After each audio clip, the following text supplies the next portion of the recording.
বাংলাদেশের বর্তমান যে পরিস্থিতি, হাসিনার আমলে, আওয়ামী লীগের আমলে এরকম আসেন না আমার মনে হয়।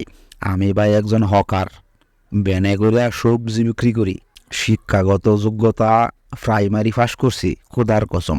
আমি ভাই দেশের জুইরা যাওয়া আজাইরা একজন নাগরিক। আমার মনে হয় হাসিনার আমলেও দেশ এরকম যে গুলি করিয়া এরকম ভয়ঙ্কর ছিল না। হাসিনার আমলে হয়তো চুরি চামারি সিন্ডিকেট যা হয়তো মানে লোকায়া সুপিসারে করার চেষ্টা করতো।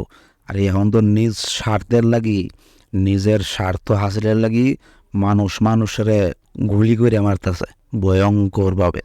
এইরকম ভয়ঙ্কর ভাই আর কয়দিন। আমি ভাই ভোট দেম জামাতো, খোদার কসম আমার ভোটটা ভাই আমি জামাতো দেম। বয়স ভাই 32, এখনও তাহার মতো ভাই একটা গণ নাই, আল্লাহর কসম। বউ এখনও যে সামনে যে ঈদ আইতাছে 3-4 মাস পরে, বউ থাকবো বউয়ের বাপের বাড়ি, আমি থাকবো আমার বাপের বাড়ি। বউ নিয়ে একসাথে তাহার মতো ভাই একটা গণ নাই। একজন মানুষের যদি অন্ন বস্ত্র শিক্ষা স্বাস্থ্য বাসস্থান এইগুলা জিনিস ঠিক না থাকে, হে কোন ফুটকি মারার মানুষ। এই ফুটকি মারার একটা জীবন লইয়া আমি ভাই খুব বিভ্রান্তির মধ্যে আছি।